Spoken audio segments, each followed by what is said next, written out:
Hi. Hello. నమస్తే అందరికి. Welcome to my channel. ఇప్పుడు మనం చెప్పుకోబోతున్న స్టోరీ 'ప్రేమలో పడేసావే' ఎపిసోడ్ 70.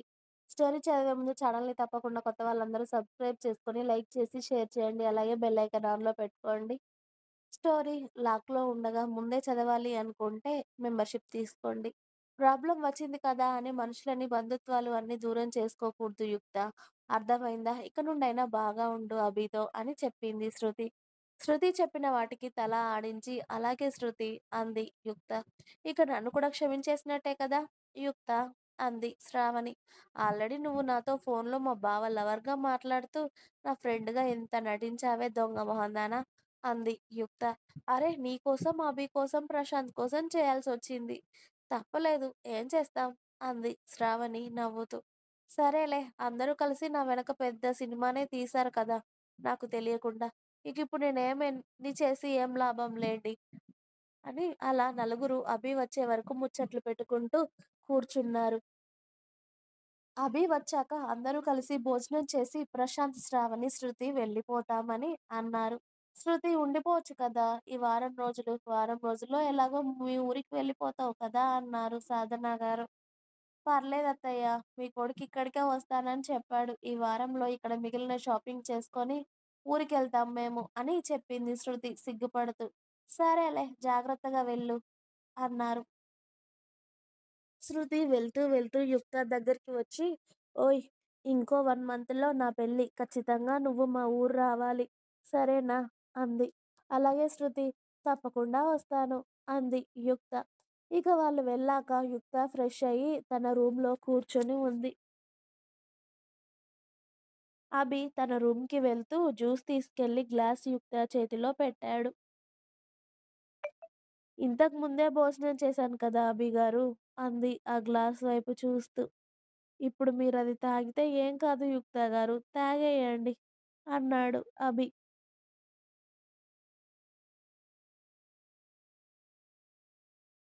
అభిని కోపంగా చూస్తూ ఆ జ్యూస్ తాగి గ్లాస్ పక్కన పెట్టింది యుక్త. ఎందుకే అంత కోపం అంటూ యుక్త మూతికి అంటుకున్న జ్యూస్‌ని అభి తన వేళ్ళతో తుడుస్తూ, ఓపిక ఉండాలి కదే నైట్ నన్ను భరించడానికి అన్నాడు మెల్లిగా. అభి మాటలకి యుక్త మొహంలో సిగ్గు వచ్చి చేరింది. ఓయ్! ఎందుకు సిగ్గుపడతావే? ఆల్రెడీ నిన్నే మన మధ్య అంతా జరిగిపోయింది. మళ్ళీ కొత్తగా సిగ్గెందుకు చెప్పే? అన్నాడు అభి నవ్వుతూ. మీకు సిగ్గు లేకపోతే నాకుండకూడదా? అంది యుక్త.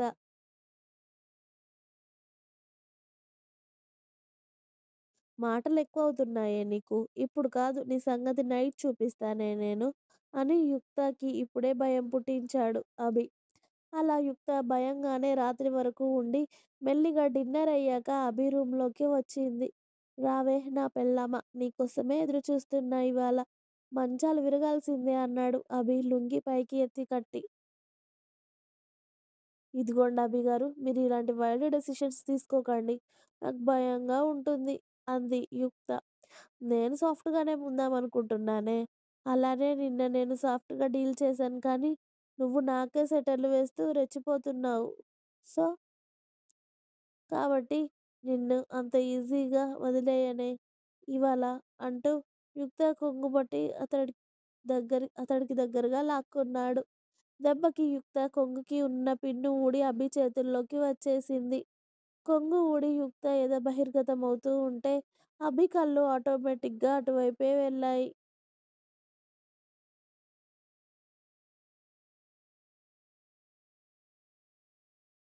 ఆమె ఎదనే రొమాంటిక్‌గా చూస్తూ నాలికని చప్పరిస్తూ ఆహా! ఏముందే నీ అందం.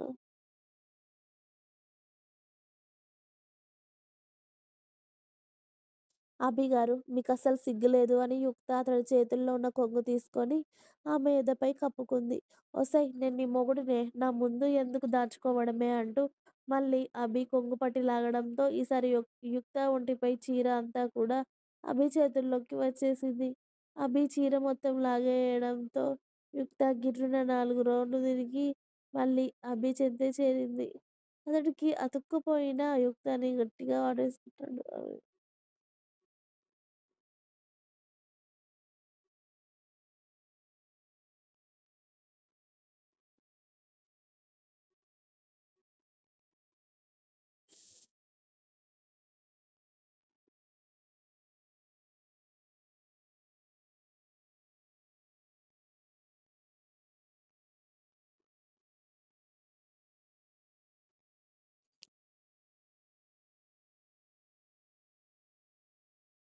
అభి చీర మొత్తం లాగేయడంతో యుక్త గిర్రున 4 రౌండ్లు తిరిగి మళ్ళీ అభి చెంతే చేరింది. అతడికి అతుక్కుపోయిన యుక్తాని గట్టిగా వాటేసుకున్నాడు అభి. ఏంటే మరీ ఇంతలా అతుక్కుపోయావు? అన్నాడు అభి యుక్తాని చూస్తూ. నేనేమీ దగ్గరికి రాలేదు. మీరే నా చీర లాగేసేసరికి నేనిలా వచ్చాను అంది యుక్త బుంగమూతి పెట్టుకొని. ఏదైతే ఏముంది వచ్చేశావు కదా! ఇక ఆలస్యం ఎందుకు? అంటూ అభి యుక్తాని అతడి చేతుల్లో ఎత్తుకొని బెడ్ మీద చేర్చి ఆమె పైన అభి చేరాడు. ఆ ఇద్దరి మధురమైన కలయిక తెల్లవార్లు కొనసాగి యుక్తకి అలసట తెప్పించేశాడు అభి. అభిగారు తెల్లవారింది. ఇకనైనా వదిలేయండి. ప్లీజ్ ప్లీజ్ అంటూ యుక్త బతిమాలేసరికి అప్పుడు వదిలాడు అభి. అలసిపోయిన యుక్త మొహాన్ని చూసి సరే ఇక పడుకో అని ఆమెని అతడి ఎదపై పడుకోబెట్టుకున్నాడు. అలసిన దేహంతో ఇద్దరి దేహాలు నిద్రని కోరుకొని ఒకరి కౌగిలిలో ఒకరు హాయిగా మధ్యాహ్నం వరకు నిద్రపోయారు.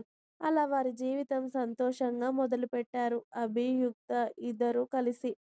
ఎన్నో గొడవలు, మరెన్నో అలకలు, మరెన్నో బాధల తర్వాత ఆ ఇద్దరి కలయిక ఓ మధురానుభూతి అని చెప్పవచ్చు.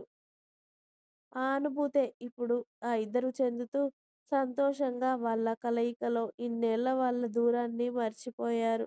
ఇంకా ఉంది. మీకు నా స్టోరీస్ నచ్చినట్టయితే ప్లీజ్ లైక్ చేయండి, షేర్ చేయండి. అలాగే ఛానల్‌ని తప్పకుండా కొత్త వాళ్ళందరూ సబ్స్క్రైబ్ చేయండి. Please subscribe my channel. Thanks for watching my video. By by. Please like, share and subscribe.